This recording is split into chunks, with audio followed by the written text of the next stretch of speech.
चलिए हम लोग आज सीखने की कोशिश करते हैं एसिड बेस एंड सॉल्ट। ये हम लोगों का क्या था चैप्टर नंबर 2। इस चैप्टर नंबर 2 में आज हम लोग सेकंड टॉपिक पे आएंगे और जो सेकंड टॉपिक है वो क्या है मेरा प्यारा बच्चा, बेस। आपने एसिड के बारे में बहुत सारी बातें सीखी। आपने सीखा कि एसिड जो होते हैं वो जनरली क्या होते थे मेरा प्यारा बच्चा, वो आपके सार इन टेस्ट होते थे, खट्टे होते थे टेस्ट में, वो एक्वस मीडियम के अंदर आने पे H+ देते थे। इतनी बातें आपने पिछली क्लास तक सीख ली थी। आपने कई तरीके की उनकी रिएक्शन सीखा कि भाई वो अगर एसिड जो होंगे मेटल से रिएक्ट करेंगे तो सॉल्ट प्लस हाइड्रोजन देगा, बेस के साथ रिएक्ट करेगा एसिड तो सॉल्ट प्लस वाटर देगा। ऐसे कई सारी रिएक्शन आप लोगों ने सीखा। अब हम लोग यहाँ पर बेस के बारे में सीखेंगे। चलिए सीखते हैं कि बेस क्या होता है। एक्चुअली यहाँ पर अगर मैं बेस की ओल्ड डिफिनेशन की बात करूँ तो यही ओल्ड डिफिनेशन जैसे एसिड में था कि वो सॉर इन टेस्ट होते थे, ये कैसे होते हैं, बिटर इन टेस्ट, मतलब कड़वे होते हैं टेस्ट में। अगर इनको आप टेस्ट करोगे तो टेस्ट में ये तुमको क्या मिलेंगे मेरा प्यारा बच्चा, बिटर इन टेस्ट मिलेंगे। वो टेस्ट में तुम्हें क्या मिलेंगे, कड़वे मिलेंगे। तो ये हो गया दूसरा। अब इसके आगे हम चलिए चलते हैं, आगे समझने की कोशिश करते हैं क्या है। इसके अलावा ये जनरली क्या होते हैं, सोपी इन टच होते हैं। मतलब जैसे सोप होता है थोड़ा सा स्लाइडिंग टच का और सोपी टच जो होता है, उसी तरीके के क्या होते हैं जो सब्सटेंस थे उनका नाम पहले दिया जाता था बेस के नाम से। मतलब अगर तुमसे कोई पूछे बेस क्या होता था तो पुराने टाइम में क्लासिकल डिफिनेशन की अगर मैं बात करूं प्यारे बच्चों, पिछली में बात करूं तो उसमें क्या होता था कि हम बेस उन्हें कहते थे जो जनरली क्या होते थे, बिटर इन टेस्ट होते थे और जो करते क्या थे, जो सोपी इन टच होते थे। ये दो डिफिनेशन बनती थी। लेकिन फिर से वही चीज़, हाँ बेटा फिर से वही चीज़ मेरा प्यारा बच्चा कि अब हम लोग क्या करेंगे कि हर एक चीज़ को तो टेस्ट कर नहीं सकते हैं। कुछ बेस ऐसे भी होते हैं जो थोड़े कोरोजिव नेचर के होते हैं। What is mean bye corrosive nature, corrosive का मतलब होता है जो नुकसान पहुंचा सकते हैं, जो आपको हार्म कर सकते हैं। तो जब ये समस्या आने लगी तो हमारे सामने एक नई डिफिनेशन आई और वो मॉडर्न डिफिनेशन जैसे एसिड में था वैसे ही मॉडर्न डिफिनेशन जो है वो बेस में है। ये मॉडर्न डिफिनेशन कहता क्या है कि बेस हम उन सब्सटेंस को कहेंगे जिनके अंदर कैपेबिलिटी होती है, किस चीज़ की कैपेबिलिटी, टू रिलीज क्या, 1 और more than 1 OH minus ion, जो एक या एक से ज़्यादा OH माइनस आयन प्रोड्यूस करते हैं। OH माइनस आयन को हम कहते क्या हैं, हाइड्रोक्सिल आयन कहते हैं। मतलब हम सीधी सी भाषा में ये कहेंगे कि अगर वो एक्वस मीडियम में डाले जाएं, उनको अगर पानी में पुट किया जाए तो वो क्या करेंगे, एक या एक से ज़्यादा OH माइनस आयन देंगे। एसिड में क्या होते थे, वो H+ आयन देते थे। ये क्या होता है जो OH माइनस आयन दे। जैसे मैं एग्जांपल देता हूँ, जैसे हमने कहा माना NaOH, आप अभी बहुत सारे एग्जांपल देख लोगे। NaOH जिसका नाम क्या होता है, सोडियम हाइड्रोक्साइड। अब इस सोडियम हाइड्रोक्साइड को प्यारा बेटा अगर हम माना पुट करते हैं एक्वस मीडियम के अंदर तो पानी में जाने पे ये क्या होगा, इस तरीके से ब्रेक हो जाएगा।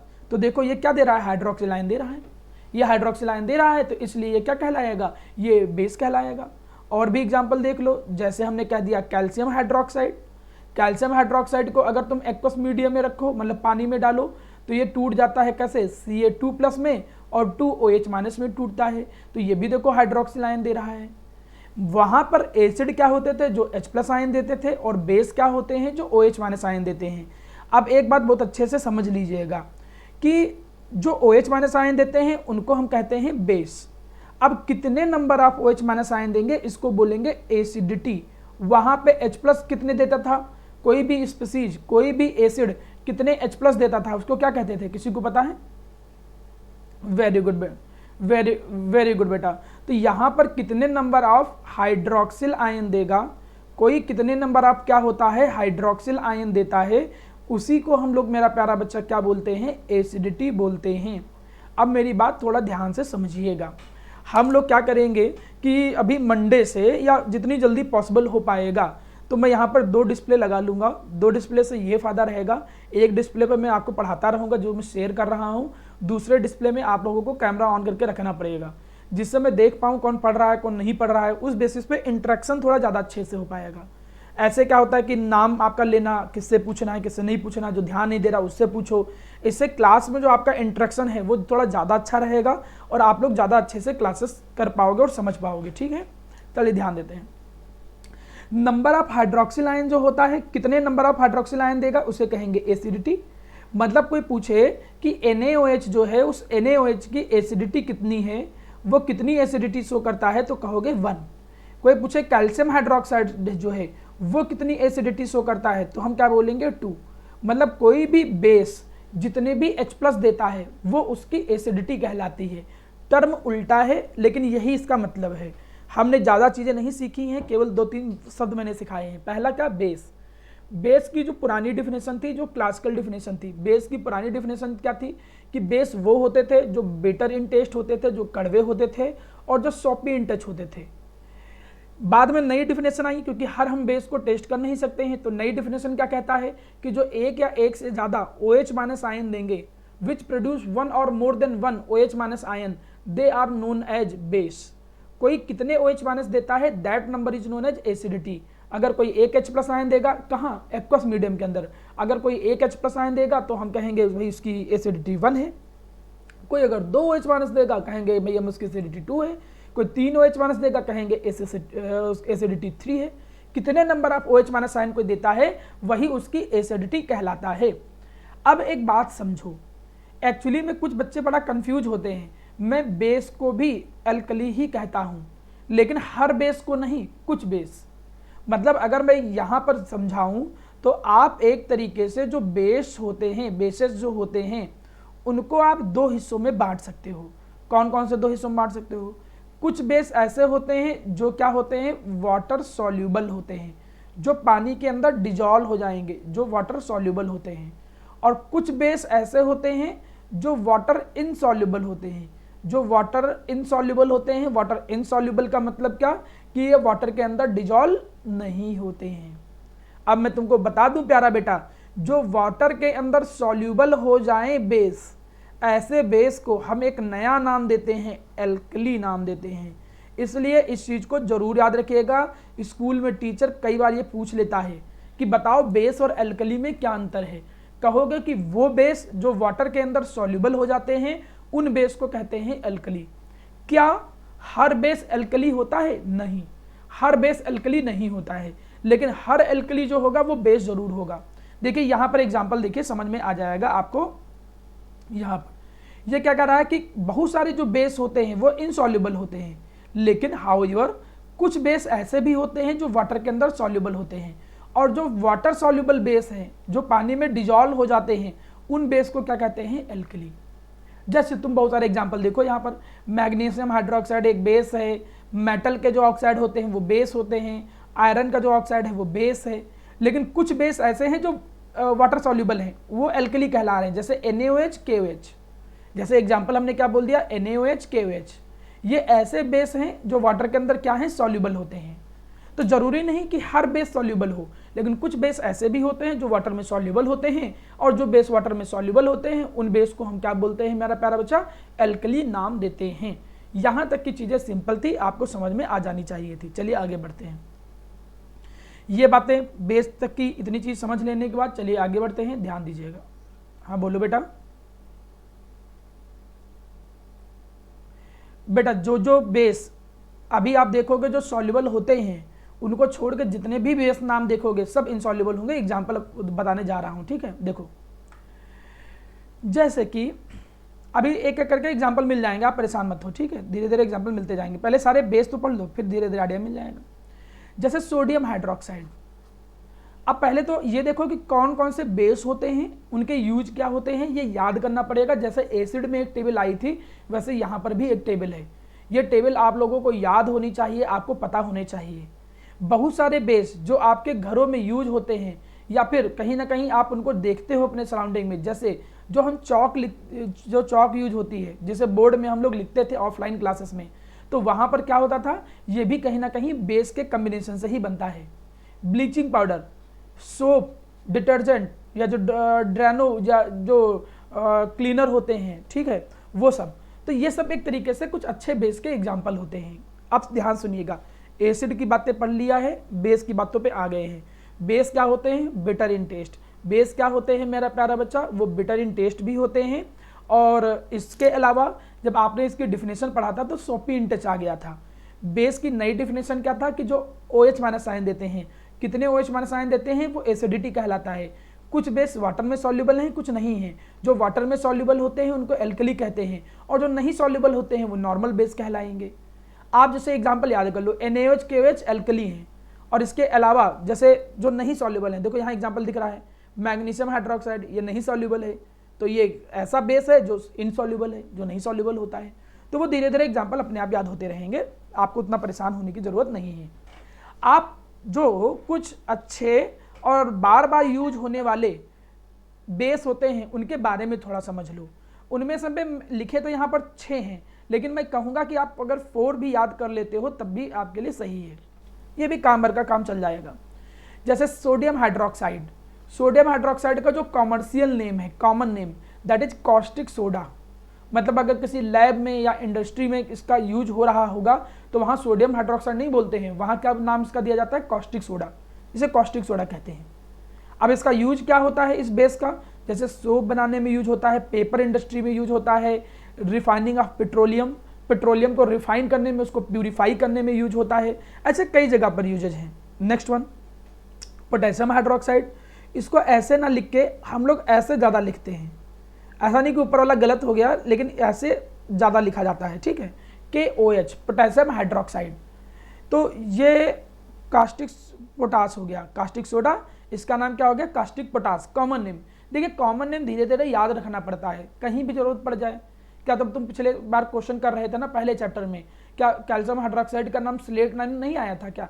बिल्कुल नाम आया था स्लेट लाइन। हम कई जगह पर लैंग्वेज में स्लेट लाइन यूज कर लेंगे नाम।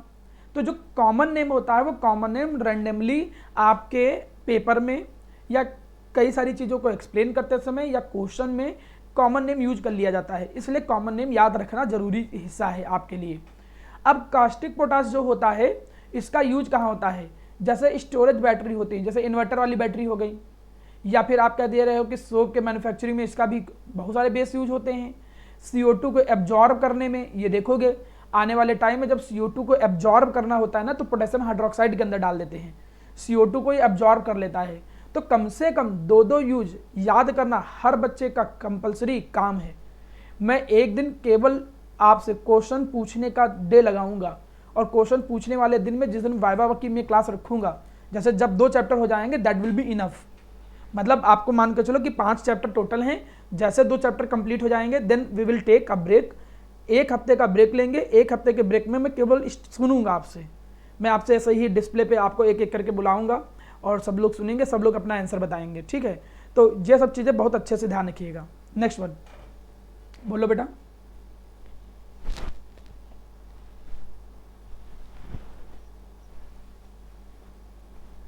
बेटा बैटरीज जो नॉर्मल होती हैं, एल्कलाइन स्टोरेज का कोई खास मतलब नहीं है। जैसे कई जगह पर क्या होता है, जो नॉर्मल घरों की बैटरी होती है उनमें हम एसिड डालते हैं, कुछ बैटरी जो होती हैं उनके अंदर बेस भी डाला जाता है। तो ये मान कर, हाँ वही तो मैं कह रहा हूँ, मैंने वर्ड क्या बोला, यही तो मैंने वर्ड बोला। हमने कहा कि कई सारी बैटरीज आप जानते हो जिसके अंदर एसिड यूज होता है, और कई सारी बैटरीज ऐसी होती हैं जिनके अंदर बेस यूज होता है। अब जिनके अंदर बेस यूज होता है ऐसी कई सारी बैटरीज इंडस्ट्री में भी यूज होती हैं, लेकिन ऐसी बैटरी जो होंगी वो धीरे धीरे टाइम के साथ तब आपको चीज़ें याद होगा, ठीक है। जब आने वाले टाइम पे जब जाओगे, अभी मुझे कोई एग्जांपल भी याद नहीं है, मैं अटेंडेंस ले लेता हूँ देन क्लास स्टार्ट करता हूँ, ठीक है। जो बच्चा सुबह लेट मत आया करो, टाइम पे आया करो, ठीक है।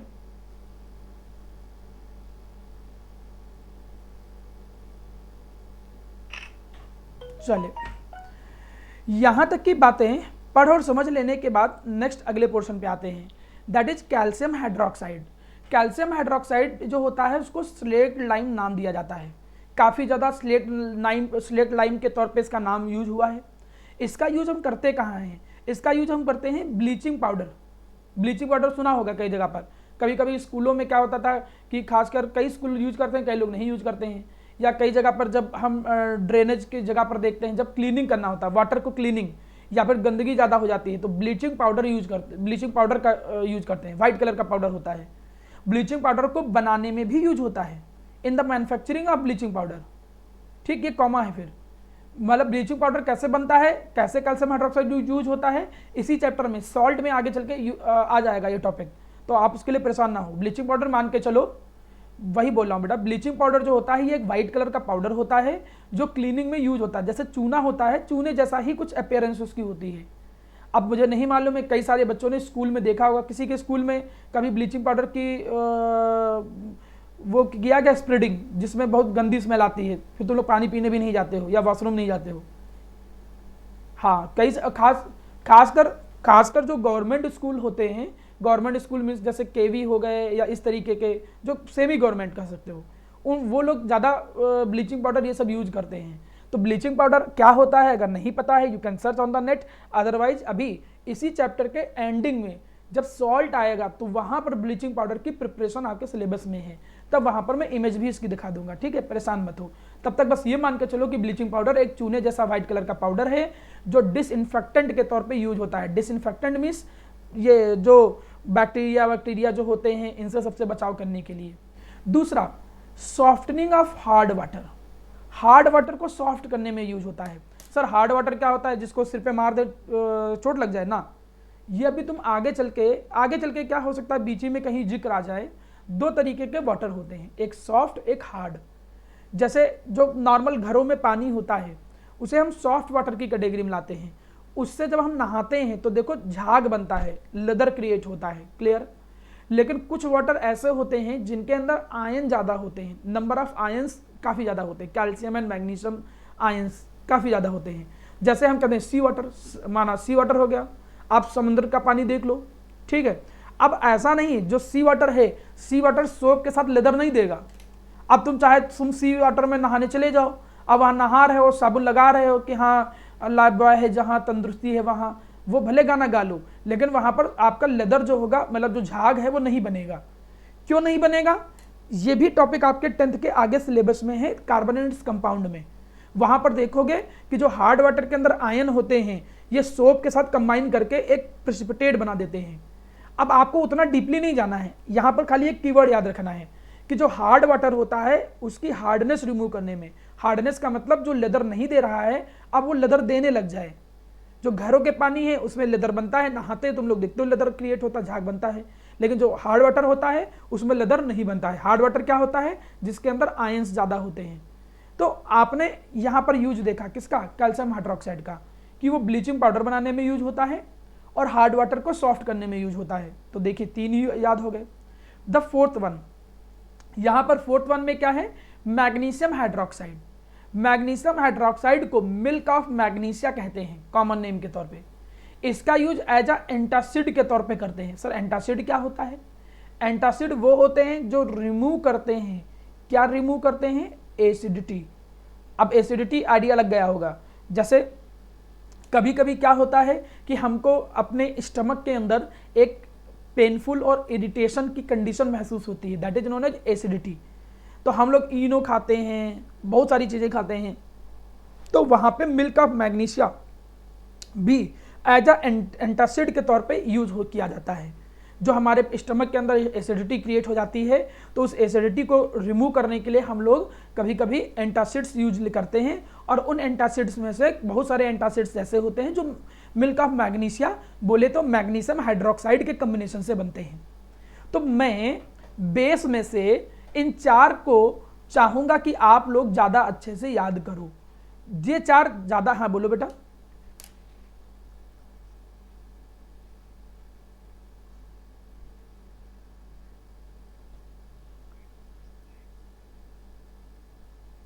हाइड्रोक्सिल आयन, हाँ हाइड्रोक्सिल आयन जो होंगे वो न्यूट्रलाइज करेंगे। एसिडिटी होती किसके कारण है? जब एसिड ज़्यादा क्रिएट हो जाए, जब पेट के अंदर एसिड ज़्यादा क्रिएट हो जाता है तो एसिडिटी क्रिएट होती है। और एसिड को न्यूट्रलाइज कौन करता है? बेस ही तो न्यूट्रलाइज करता है। तो अब वो बेस यहाँ पर कौन आ गया? मैग्नीशियम हाइड्रोक्साइड आ गया। अब सर ऐसे तो हम कोई भी बेस यूज कर सकते हैं? नहीं, बहुत सारे बेस ऐसे भी तो होते हैं जो कोरोजिव होते हैं, जो तुमको नुकसान पहुंचा सकते हैं।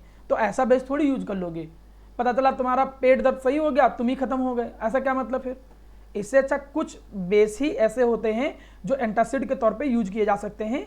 जैसे कुछ एसिड ऐसे होते हैं जिनको खाया जाता है, जो एडिबल नेचर के होते हैं।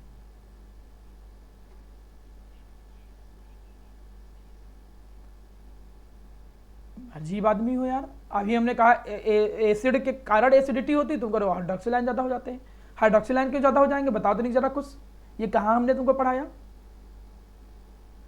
हमने कहाँ बताया तुमको कि हाइड्रोक्सिल आयन ज़्यादा हो जाते हैं ना? अरे ओके कैसे, मतलब ये थोड़ी कि हम पूछ रहे हैं तो गलत पढ़ने, तो वो इधर उधर वहां से अरे भैया तुम इधर को उधर जोड़ दोगे, वाह।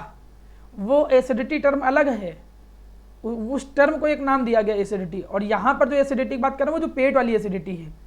अब ये थोड़ी कि नंबर ऑफ OH माइनस जो है उसको एसिडिटी कहते हैं, दैट इज अ टर्म। हाँ ठीक है, तुम सही समझ रहे हो। हाँ कोई बताओ, कुछ पूछना है किसी को? हार्ड वाटर किसी को पता है? हार्ड वाटर मैंने क्या बताया था, किसी को पता है कुछ? हाँ यस ना, एक लोग बोलो, यस तुम बोलो पहले, हाँ फिर से बोलो।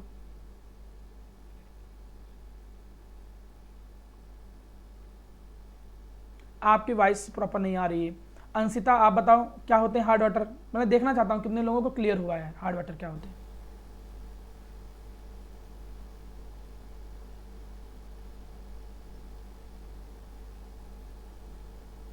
हाँ थोड़ा थोड़ा पता है, चलो। कामाक्षी आपको क्या मालूम है कि? हाँ बेटा आपकी वॉइस नहीं क्लियर आ रही थी, बाकी तो आपने आंसर सही दिया होगा, यस। वो फंस रही है आवाज बारीक। कामाक्षी क्या होता है hard water? Srivastava ji hard water कुछ आइडिया? कई बच्चे तो आंसर ही नहीं देते, इसीलिए कैमरा ऑन करके बैठाएंगे। अर्जुन क्या होते हैं हार्ड वाटर?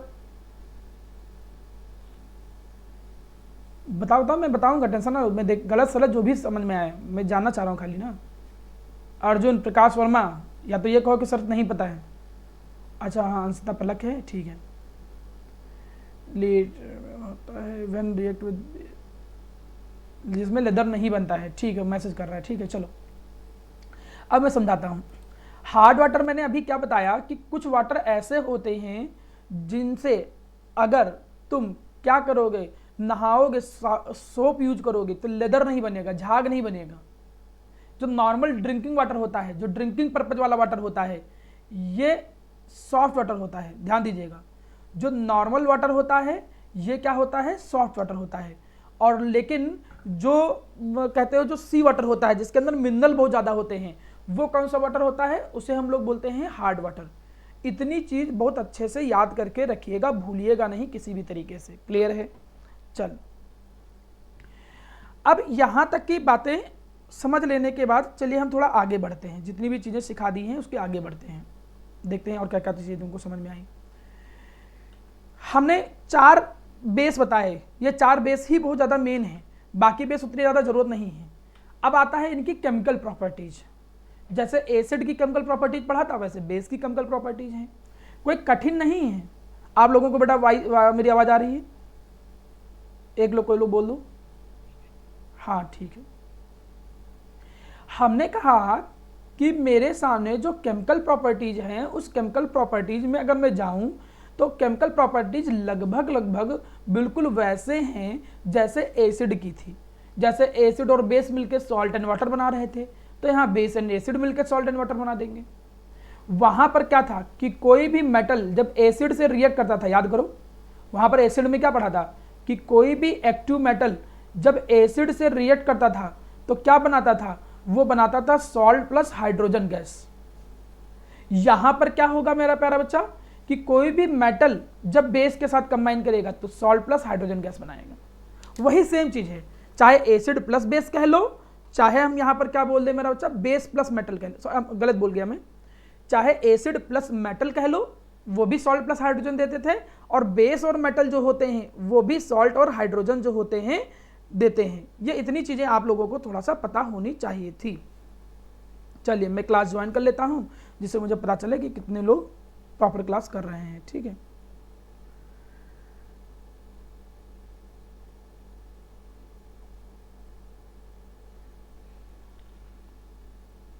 ठीक है चलिए स्टार्ट करता हूं नेक्स्ट।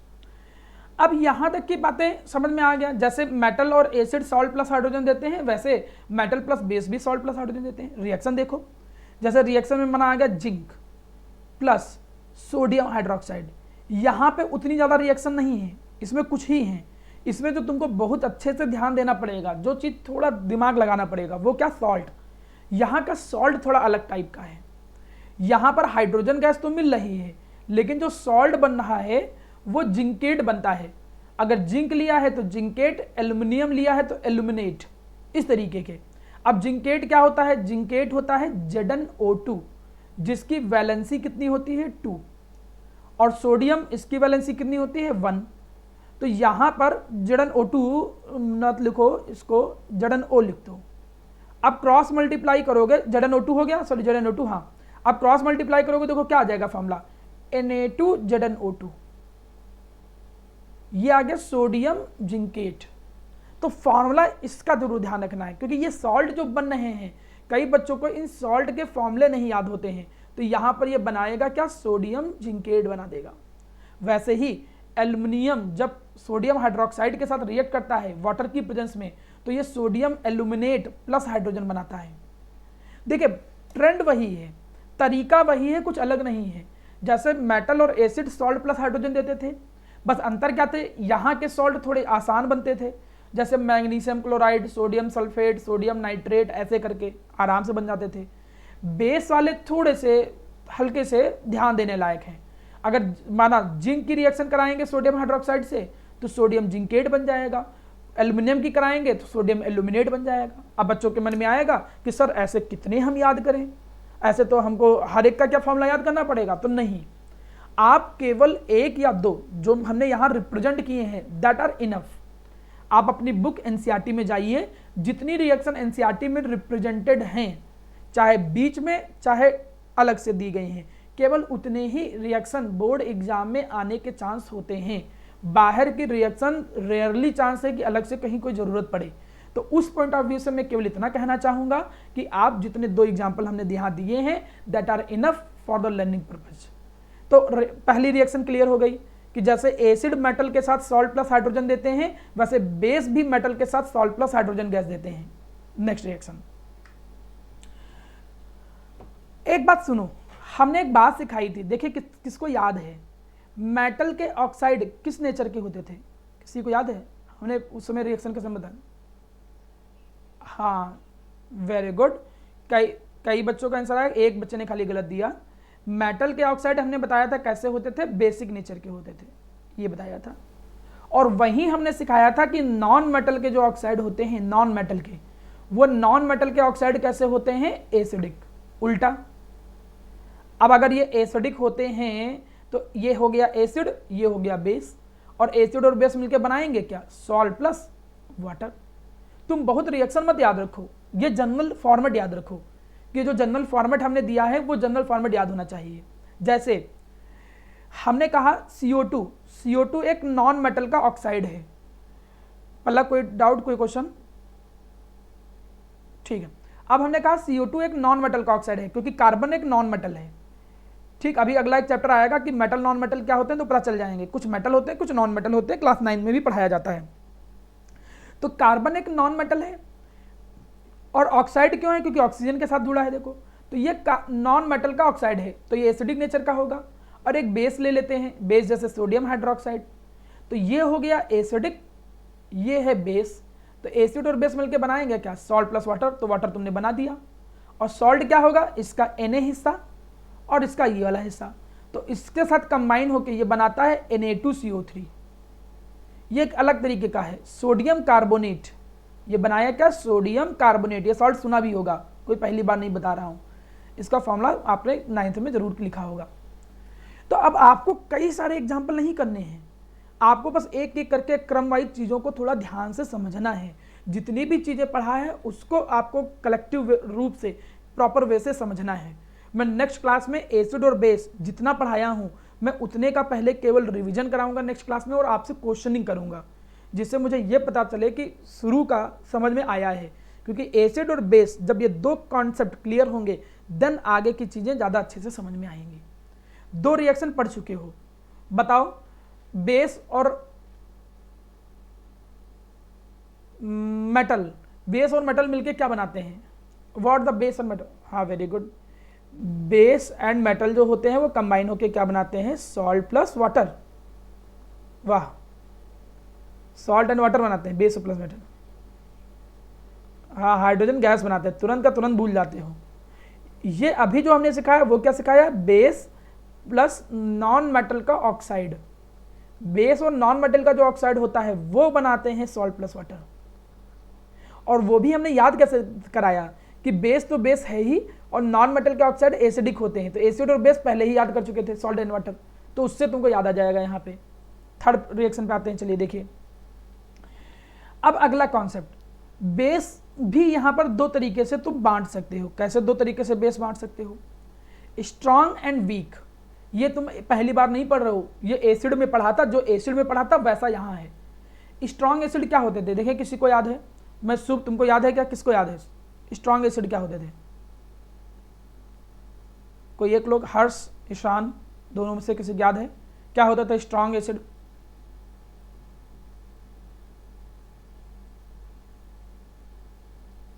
ईशान की आवाज मुझको नहीं आई। हाँ बोलो ईशान। नहीं नहीं, पहले ईशान को बताने दो तब।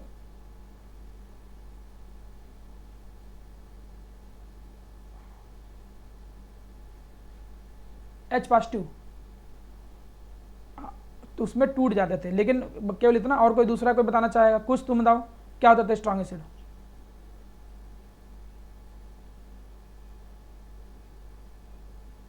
हाँ ठीक है, बिल्कुल सही। तो वहां पर भी वही चीज हो जाएगा। स्ट्रॉन्ग बेस जो कंप्लीटली डिसोसिएट हो जाए, देखो यही लिखा है, which are completely ionise in water. और कंप्लीटली का मतलब हाइड्रोक्सिल आयन में टूटेगा, क्योंकि बेस टूटते हैं हाइड्रोक्सिल आयन में। तो ऐसे बेस जिनके अंदर OH- आयन होता है वो पानी में जाकर टूटता है। लेकिन ये ऊपर वाली डिफिनेशन नहीं, डिफिनेशन नीचे लिखा है। ये जो स्ट्रॉन्ग बेस होते हैं which are almost completely ionise, जो पूरी तरीके से आयोनाइज हो जाते हैं पानी में जाके, उनको बोलते हैं स्ट्रॉन्ग बेस। और जो पार्सली ब्रेक होते हैं, लो कंसंट्रेशन में ब्रेक होते हैं, कम OH- आयन देते हैं, जो पार्सली ब्रेक होते हैं, उनको बोलते हैं वीक बेस। दो दो तीन तीन एग्जाम्पल याद कर सकते हो, जैसे सोडियम हाइड्रोक्साइड एक स्ट्रॉन्ग बेस है, पोटेशियम हाइड्रोक्साइड एक स्ट्रॉन्ग बेस है। ये स्ट्रॉन्ग बेस भी हैं प्लस एल्कली भी थे। और जो वीक होते हैं उसमें जैसे अमोनियम हाइड्रोक्साइड याद कर सकते हो, जो वीक होते हैं उसमें कैल्शियम हाइड्रोक्साइड याद कर सकते हो कि भाई ये वीक बेस होते हैं। ये इतनी चीज याद रखना। देखो NaOH और KOH कुछ खास चीजें रखे हैं अपने साथ। क्या? देखो NaOH और KOH जो एग्जाम्पल हैं, इनके साथ बिल्कुल अच्छे से याद रखो। पहली बात तुमने क्या सीखा कि ये जो होते हैं ये एल्कली हैं। एल्कली का क्या मतलब है, ये क्या है? Water soluble, very good.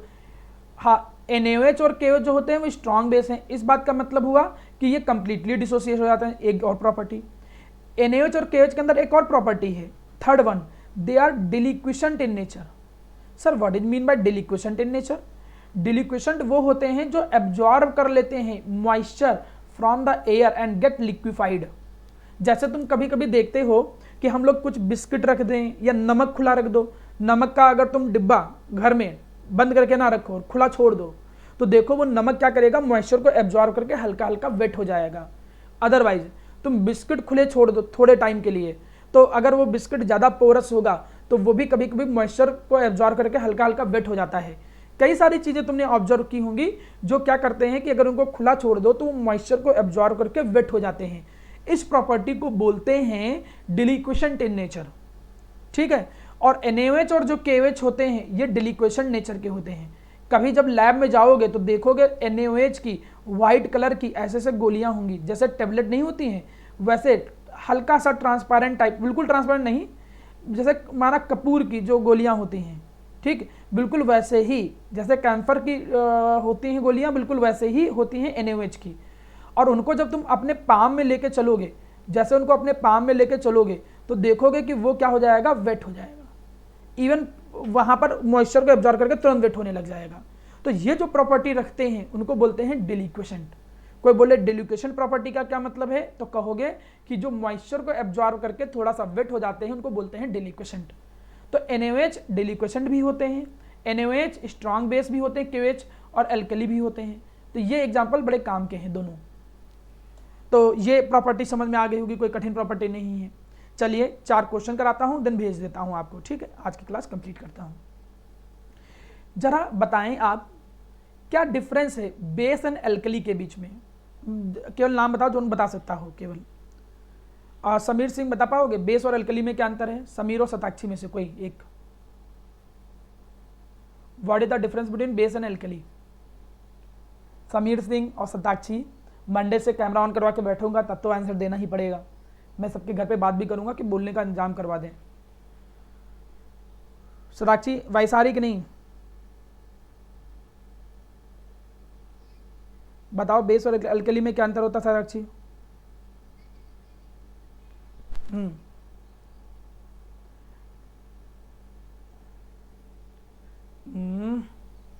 Alkali क्या होते हैं फिर से बताओ। हाँ बस उसी बेसिस पे दोनों का आंसर देना था कि वाटर सॉल्यूबल जो बेस होते हैं ये वाटर सॉल्यूबल होते हैं, ये वाटर इनसॉल्यूबल होते हैं। ठीक है, तो डिफरेंस जब दिया करो ना तो दोनों में कंपेयर वाला डिफरेंस दिया करो। अगला क्वेश्चन, क्या जो बेसिक सॉल्यूशन होते हैं, बेसिक सॉल्यूशन, क्या ये अच्छा क्वेश्चन है, क्या बेसिक सॉल्यूशन के अंदर H+ आयन होगा? इस बात का आंसर देखिए कौन देना चाहेगा? कोई? तन्वी, हाँ बताओ बेटा, आप ही बताओ। पलक, क्या बेसिक सॉल्यूशन के अंदर? हाँ बिल्कुल सही। मतलब ऐसा नहीं है कि बेसिक सॉल्यूशन है तो उसके अंदर OH- होंगे नहीं, बस उसमें ये अंतर है कि OH- के आयन ज़्यादा हो जाते हैं काफ़ी H+ से। H+ के आयन थोड़े बहुत रहेंगे ही रहेंगे। देखिए वाटर जो होता है वो खुद भी तो टूटता है। सर आया कहाँ से H+? तो वाटर खुद भी टूटता है H+ में और OH- में। तो जब उसके अंदर तुम बेस डाल दोगे तो बेस के डालने पर वो भी टूट गया OH- में, तो OH- का कंसंट्रेशन ज़्यादा हो जाता है और H+ का क्या हो जाता है? कम हो जाता है। हाँ बोलो। ना ना क्वेश्चन कॉपी में नहीं करने हैं, मैं कल आप लोगों को बताऊंगा कि कैसे कैसे क्वेश्चन करने हैं। होमवर्क कल से आपका होमवर्क में प्रॉपर देना स्टार्ट करूंगा, means from the next lecture में इसका प्रॉपर रिवीजन कराऊंगा, देन आपको वर्क देना चालू करूंगा। तो अब मैंने क्या कहा कि भाई जो बेसिक सॉल्यूशन होते हैं ये इनके अंदर H+ आयन होते हैं, they also have H+ ion but less than OH- ion, that's why these are basic in nature. मतलब OH- के नंबर H+ से ज़्यादा होते हैं इसीलिए वो बेसिक होते हैं। न्यूट्रलाइजेशन रिएक्शन क्या होती है, किसी को पता है? What is the neutralisation reaction? नहीं पलक तुम ना बताओ, किसी और को। हाँ तुम बताओ बेटा। कमाची था, कमाची। हाँ जिसमें एसिड एंड बेस आपस में रिएक्ट करते हैं और कमाची बनाते क्या हैं? कमाची what they form? When acid and base react then क्या बनता है, कुछ पता है? हाँ कमाची नहीं बेटा, कमाची हाइड्रोजन कहाँ, सॉल्ट एंड वाटर बनता था बेटा। कल मैं सुनूंगा सब लोगों से, इसलिए तैयार करके आइएगा। एसिड और बेस आपस में कंबाइन करके सॉल्ट एंड वाटर बनाते हैं, इस रिएक्शन को बोलते हैं न्यूट्रलाइजेशन रिएक्शन। कई सारे एग्जाम्पल बताए थे, पहले चैप्टर में भी ये था। ठीक है, तो एग्जाम्पल आप बना सकते हो। अब माइक बंद करो कमाची, अब दूसरे से क्वेश्चन पूछता हूँ। इस बात का आंसर मुझे कोई देना चाहे, तन्वी, यश और तन्वी और 2 यश में से कोई देगा। डिस्टिल वाटर जो होते हैं वो इलेक्ट्रिसिटी क्यों कंडक्ट नहीं करते हैं जबकि रेन वाटर करता है?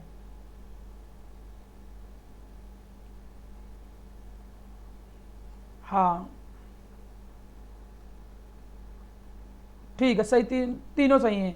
मतलब जो डिस्टिल्ड वाटर जो होते हैं इनके पास डोंट हैव आयंस, इनके पास आयंस है नहीं तो कंडक्ट कहाँ से करेंगे इलेक्ट्रिसिटी। जबकि रेन वाटर जो होता है इनके पास आयंस होते हैं इन फॉर्म ऑफ मिनरल्स, तो इसलिए इलेक्ट्रिसिटी क्या करते हैं, कंडक्ट करते हैं।